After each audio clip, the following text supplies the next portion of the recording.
Hi, I'm Congressman Dennis Kucinich, and I want to thank all those participants in the AMI Monetary Reform Gathering for your participation in this important event.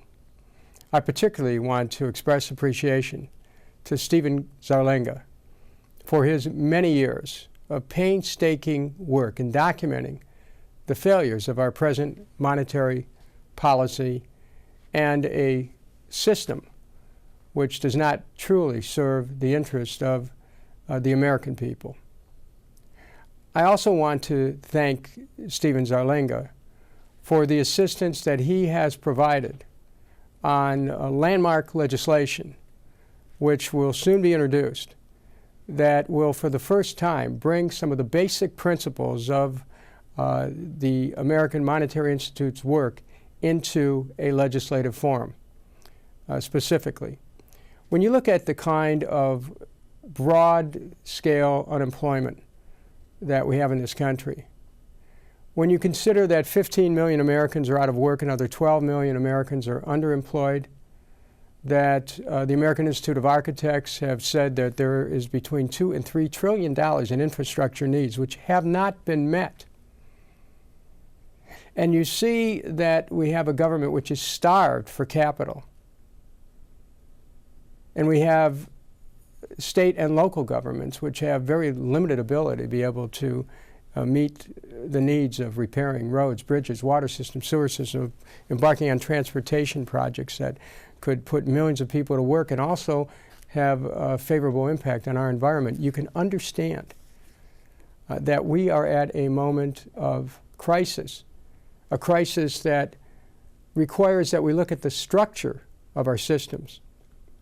Stephen Zarlenga has done that. And as a result of the work that I have had the opportunity to do with Stephen, and right from the beginning, when I first met him on the 5th of May in 2005, we have charted a course towards looking at what can we do about the conditions which have crippled our economy. What kind of thinking has produced these conditions? One thought occurred in 1913 with the passage of the Federal Reserve Act. Stephen Zarlenga understood how crucial that act was in really privatizing the monetary system and putting it beyond the reach of so many Americans who want to have capital for their businesses, who want to create jobs. So the singular proposal to put the Federal Reserve back under the control of the government through having it become a bureau under Treasury is a very important development, and that will certainly be included in our bill.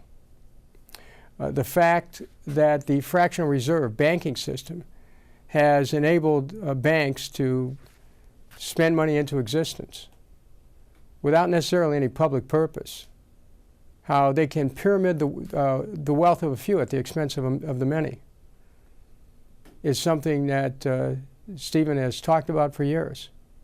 And we're addressing the issues relating to fractional reserve banking and making major changes in that system that closely parallel the work that Stephen has been involved in for decades.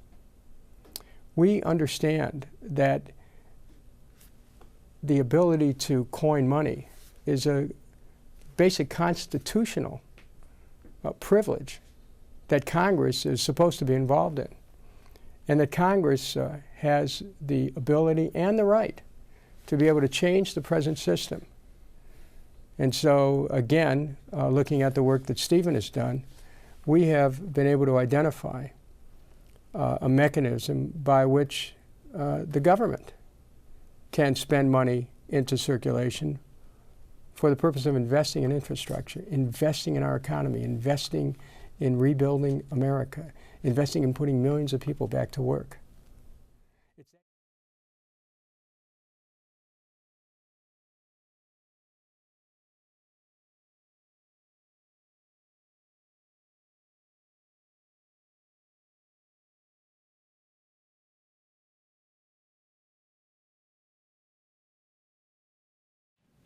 We saw the society's concept of money, how society regards and defines money, determines whether it's going to be privately controlled to enrich the few or publicly controlled to potentially benefit the whole society for the common good. For example, define money as wealth, say gold.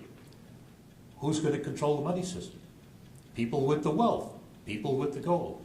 It's not necessarily the government or the society as represented through the government. Define money as bank credits, as our present banking money system now does in terms of what serves for money in our society, and the bankers are going to be dominating and in control. Define money the way Aristotle did, as an abstract legal power based in law. He did this with one sentence. Money exists not by nature, but by law. And it's in our power, second sentence, to change it and make it useless. He didn't say worthless, he said useless, to demonetize it. Now, if you define it that way, then society has a chance to control the monetary system for the public good. Everybody wants the infrastructure. Nobody will say, oh no, I'm against infrastructure, I'm against modernization, I'm against the best kind of technology we can use for energy. What they say is, well, we can't afford it. The Act gives them the way to pay for it. They can't afford it.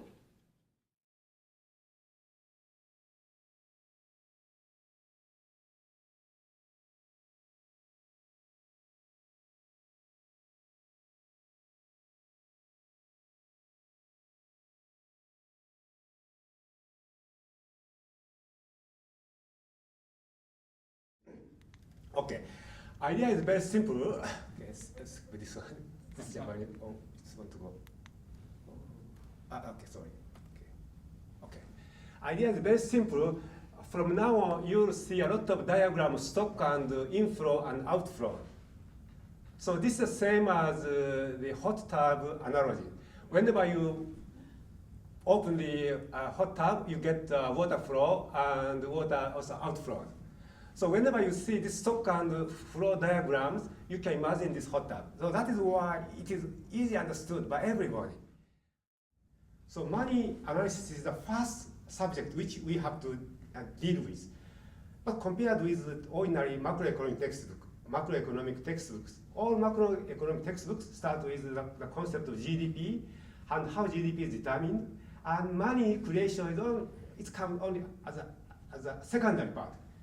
So it's totally, my analysis is totally different from all existing macroeconomic analysis. So money has to be the center of modeling.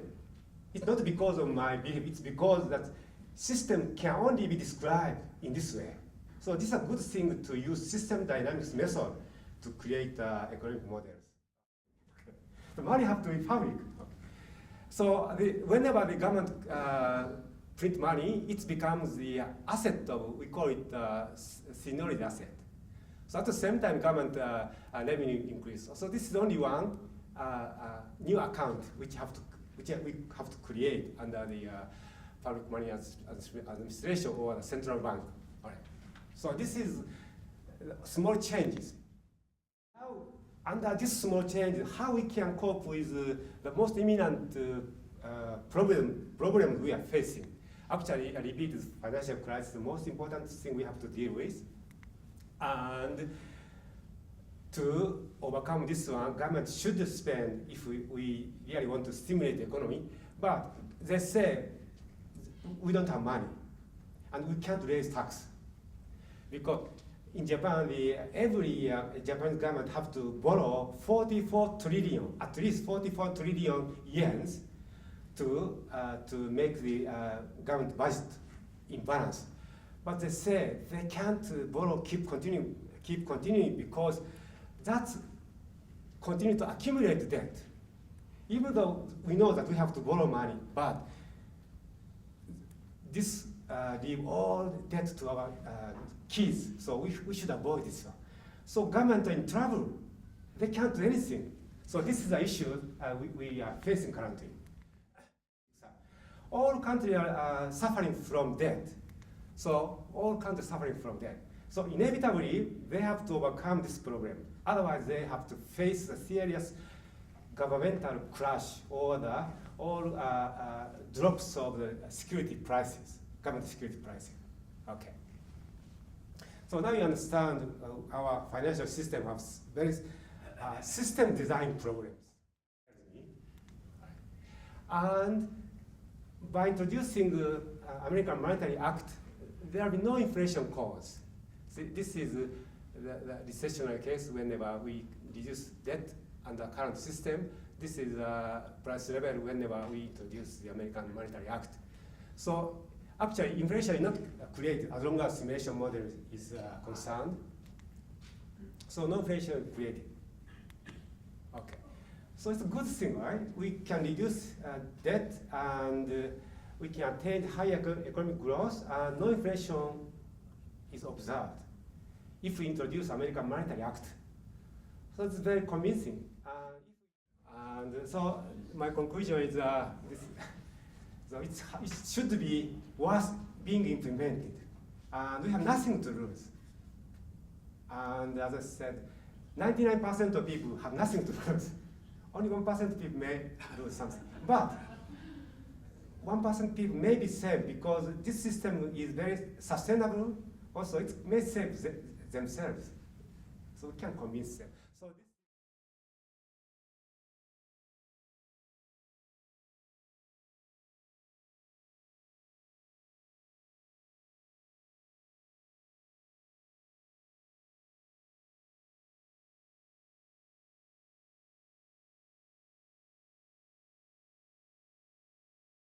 So today you have a situation where what used to be military conquest, conquering the land by military force and appropriating it on a hereditary basis, is now being done financially and peacefully with much less overhead. The objective is still to obtain the land, but it's to obtain it by lending and foreclosure and then emptying out the country.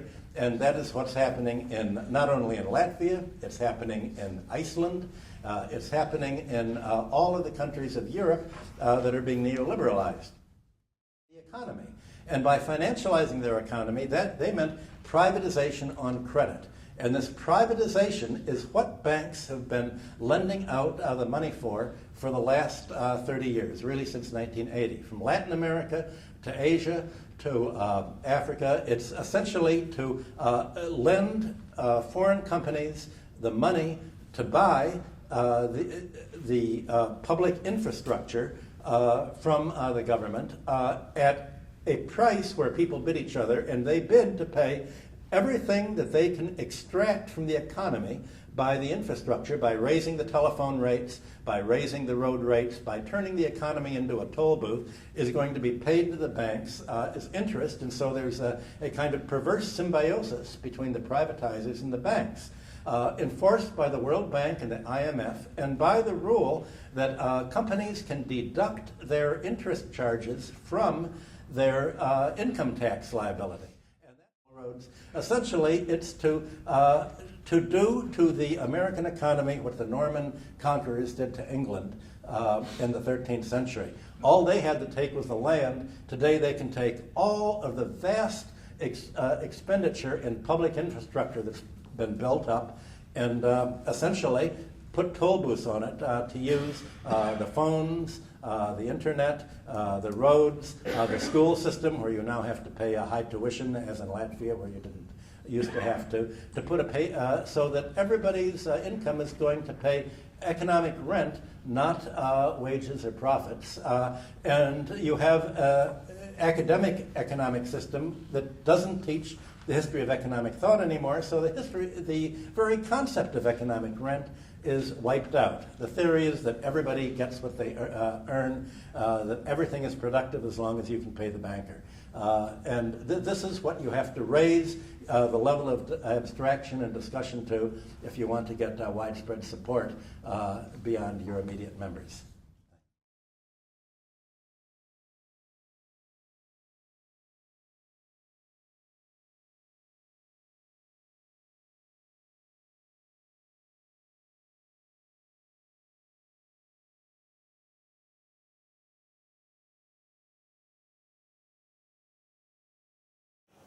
The basic underlying cause of our economic problems is the privately owned, debt-based, interest-laden monetary system. This unjust, illegal, and immoral system must be replaced, and replaced quickly. The American Monetary Act makes it possible to send every United States citizen a tax-free check of $5,000. That would be $10,000 in a family of 2, or $20,000 in a family of 4, and so on. Under legislation already to be introduced in Congress, we can take back control of our monetary system and make this possible. This legislation will also create millions of good-paying jobs by rebuilding our badly decayed public infrastructure, which includes schools, roads, bridges, water and sewage plants, and so on. It would also make it possible for our government to become the employer of last resort by providing jobs at a living wage with full health care benefits to those unable to find a job in the private sector. Our legislation will make it possible to really have no. It's time to take back control of our own money. Unless we take back control of our own money, our nation is lost to us and our children and their children. We simply cannot allow that to happen.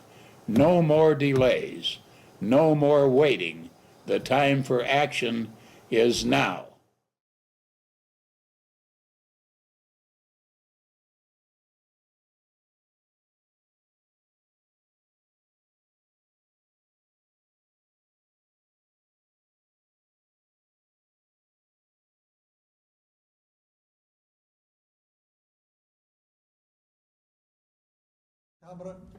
Inflation is the primary cause of this maldistribution. It's been said here over and over and over that who issues the money controls the society by controlling where money goes for what.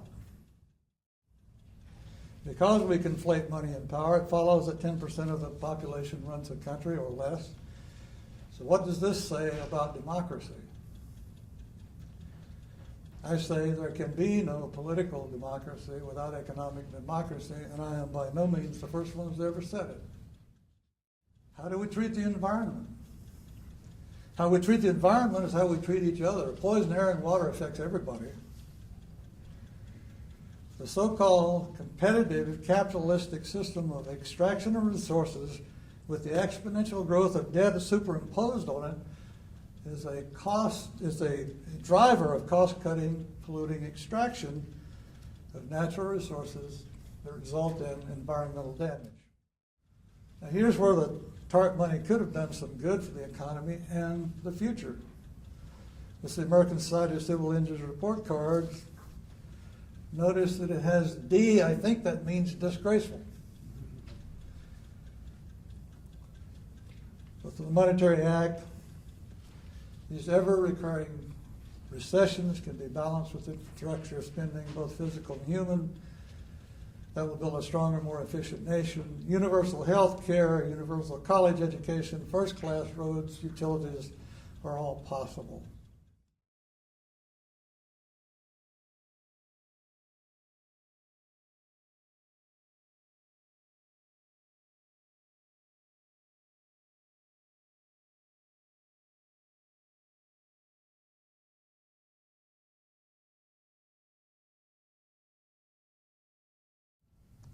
I want to show you the correlation of that change with unemployment over 30-something years.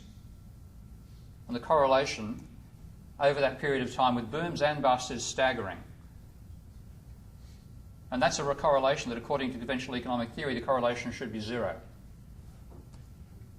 Again, the crisis was driven when you went from changing debt, adding to demand, to falling debt, subtracting from aggregate demand. And again, you can notice the turnaround in the recent data, which has fooled economists to think the crisis ended in mid-2009. Nonsense. So let's go in historical time. And in historical time, there's been some debt-induced recession in the recent past. For most of you, that would be the dot-com bust. As a result of that, firms and banks, both sides of the equation, are very conservative about the amount of debt they'll get into and how they value assets. And therefore only conservative projects are put forward. But because their economies survived the crisis, you haven't done that yet this time round, recovery means that most of those projects will succeed. And because they succeed, both firms and banks revise their risk premiums. That increases the ratio they're willing to accept between debt and equity, and it means they start to give a higher valuation to assets as well. And in Minsky's classic phrase, stability is destabilising. A period of tranquil growth in a capitalist economy will cause expectations to rise, leading to behaviour that disturbs that equilibrium. Now, for a while, it's got some justified elements to it. So there's self-fulfilling expectations. There's a decline in risk aversion means there's more investment actually taking place, genuine as well as Ponzi speculation, and that investment causes the economy to grow faster. So there's some legitimate components to it. But ultimately, you get into what Minsky calls the euphoric economy, which describes the behaviour of lots of people in the finance sector who spend most of their time on cocaine. Asset prices rise, and that makes speculation on assets profitable, and any idiot can make money on a rising market. It takes a lot more brains to make it on a falling one. There's an increased willingness to lend, and that increases the money supply because, as I've shown you, it's endogenous, not under control of the central bank. That enables riskier investment still and more asset speculation. And of course, when you borrow money to gamble on assets, you're adding to debt without adding to productive capacity. You're necessarily setting up a failure. And the process will repeat time and time again. It happened in 73, it happened in 83, it happened in 90, and so on. But each time it does, it'll start from a higher debt level. There's a ratcheting up effect going here. You pay off some of the debt, but not all of it. Expectations get restored, and then the whole process starts from a higher level of debt. But eventually you get to a point where there's a level of debt that overwhelms the entire economy. And then you collapse into a debt deflation, and that's where I believe you are now, shortly. But that's the essential way out of this crisis. You've got to basically abolish the debt. Recovery, but you haven't got out of it. You've still got a level of debt beyond anything you've ever had before, and both history and my modelling implies this crisis has got a long way to go. Thank you.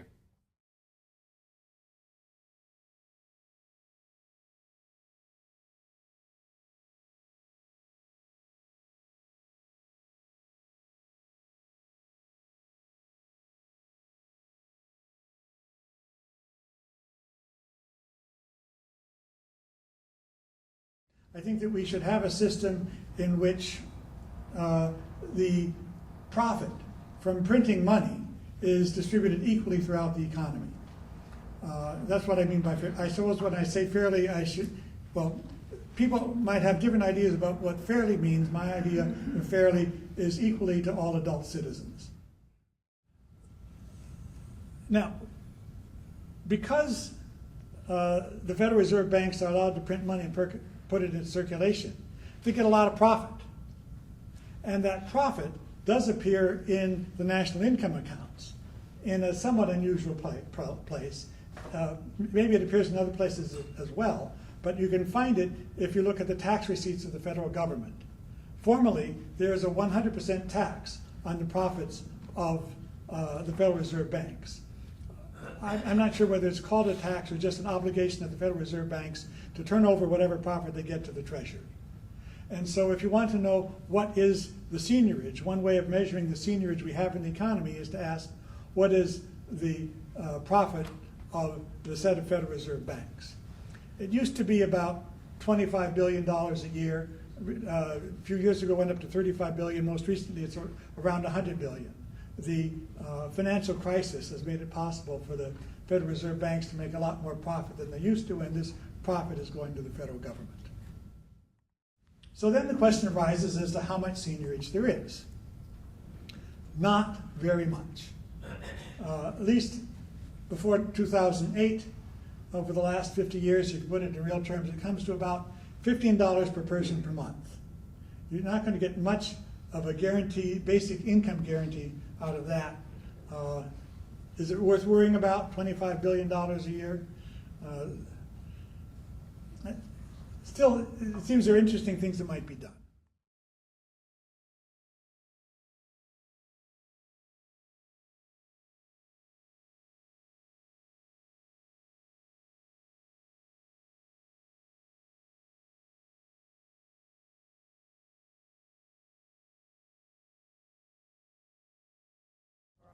So the American Monetary Act, as Stephen has described many times, is really the initial minimum steps necessary in the monetary area to put time on our side.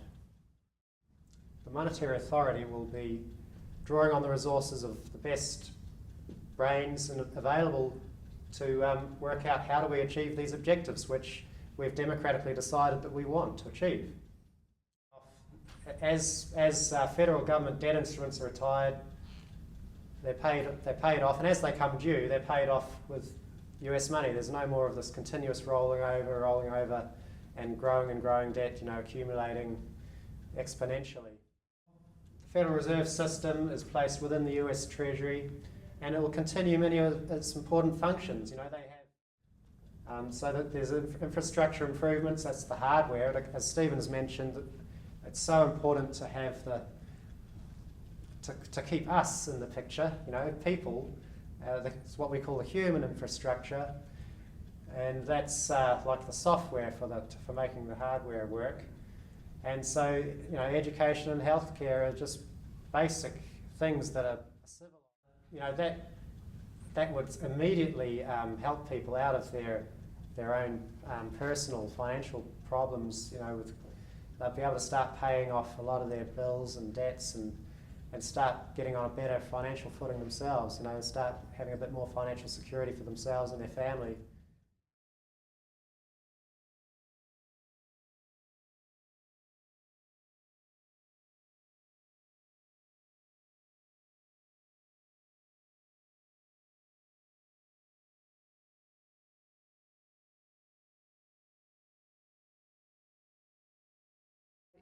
Recognizing that we are living under ripening conditions, and so we need to create, inspire, and prepare the new wave of individuals and groups by forming new networks, offer leadership training, and provide expertise.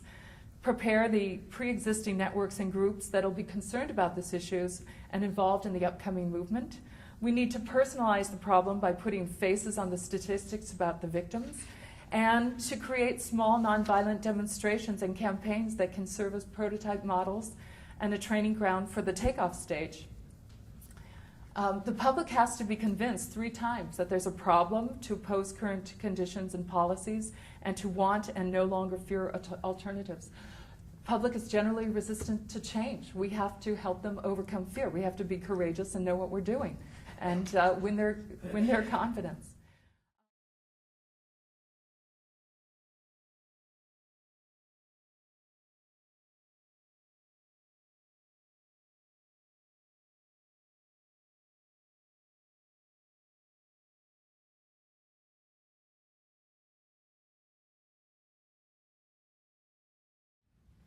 So we've said let's make banking fair.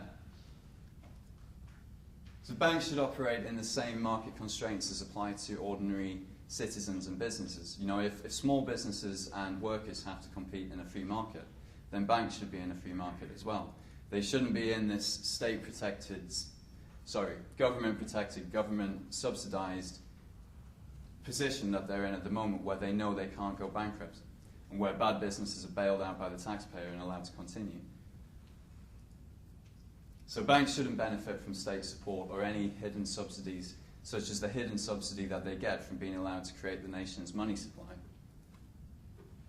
And the banking sector should be rewarded in line with the value that they actually contribute to the society, and not benefit from all these free lunches that they get with the current system.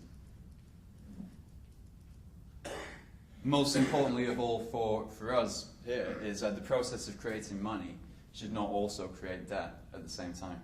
So whatever process you use to create money, it should not indebt people. These are the aims of the campaign. This is the approach we're taking now. Firstly, we want to promote a wide understanding of the problems with fractional reserve banking, explaining why we can't keep it as a basis for going forwards in the economy. We need to build demand for fractional reserve banking to be abolished among the key audience. So we've split up our target audience into these people. So students, the general public, academia, media, the unions in the UK are a lot more influential than unions here, I believe. MPs, which is our representatives, charities and NGOs, industry and business, faith groups, and the city themselves as well. We're working with people in the city who realise that the system needs change. The city is the equivalent of Wall Street in the UK. Okay, and then finally, as this develops and we build like a greater understanding that the system needs to change, we want to facilitate the finding and implementation of a solution and a new model of banking that will replace fractional reserve banking.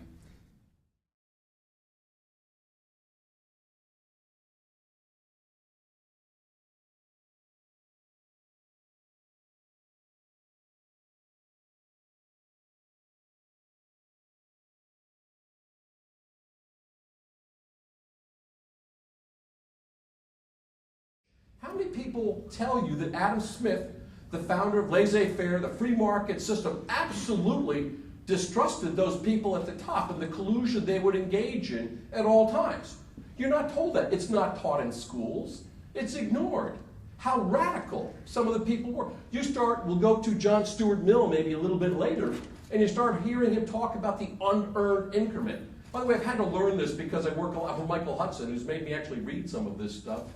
I read a lot about Adam Smith, then he actually made me read Adam Smith, which is... But what happens is you recognize that almost everything you have been told, and so much of the curriculum has been set up to mislead you. Government is corrupt and inefficient, do not feed it. Social Security operates on 0.6% of the income it takes in as its expenses. You find an insurance company which operates at less than about 15, 18, 20%. Please find one for me. They don't exist. They have demonized all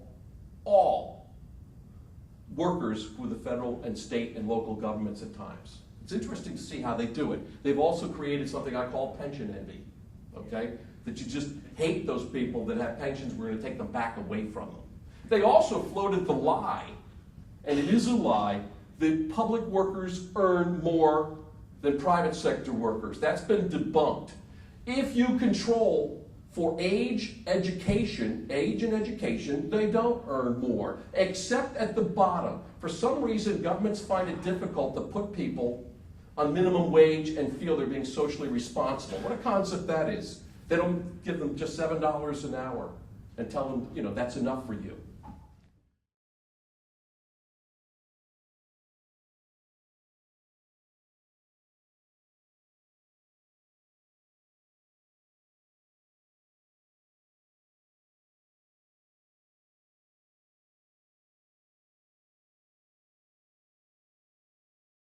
Harms.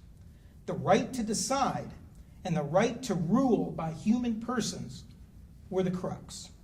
The Bill of Rights, Poclad believed, and still believes, was and is intended for people, not corporations, which are no more than a bunch of legal documents. As it dug deeper and reflected on what it learned, Poclad realized the core issue was not corporate power, but our lack of power, our relative disempowerment. It was about overcoming what we call colonization of our minds. That is, that our history and culture has limited what we consider possible, practical, and achievable. Gaining and proclaiming real self-governance should be our ultimate quest. We must know what Aristotle said about money existing not by nature, but by law. We must know that we, the people, actually issued our own money through the Continentals and the Greenbacks, and that they were, during their times, effective. We must know how the money-making powers became privatized, or I prefer the term corporatized, more descriptive, in our nation and across the world. And we must know that how money backed by precious metals in the past have caused recessions and depressions and placed monetary authority in the hands of bankers and those outside our nation. The privatization or corporatization of money is not an abstract issue. It's connected to our national debt and deficit through the interest incurred from having to borrow money that could be publicly created. It's associated with taxes, as borrowed money must be paid back with interest.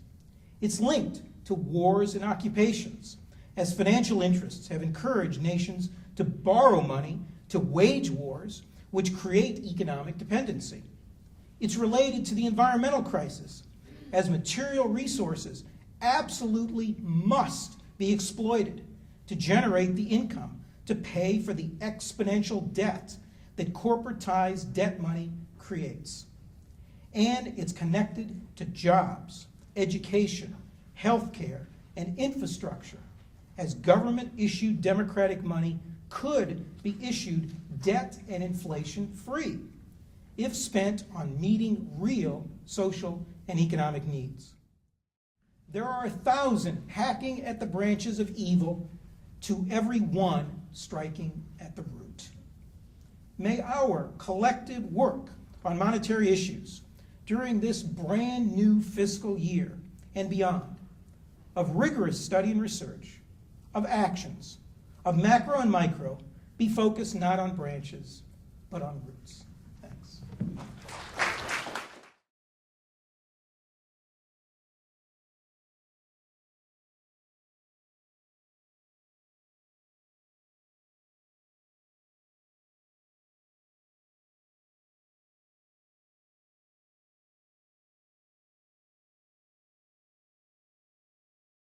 Government means to ensure, this is very important because what we've got now, as somebody's already mentioned, is fascism, which means the concentration in a few firms.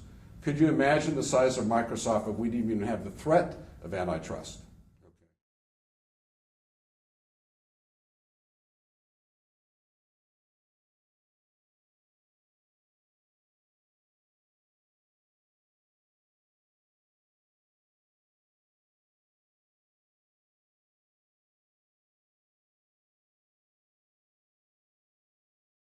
But it is in the third plank of our platform where the Greens and the AMI are really intertwined, because this is where the money that is put into circulation by the monetary authority, which is a member, which would be a part of Congress, is spent into circulation. It would be controlled and created nationally, which is necessary to control the supply, and make it secure and control the supply of money. But it would be spent into circulation at the local and state level.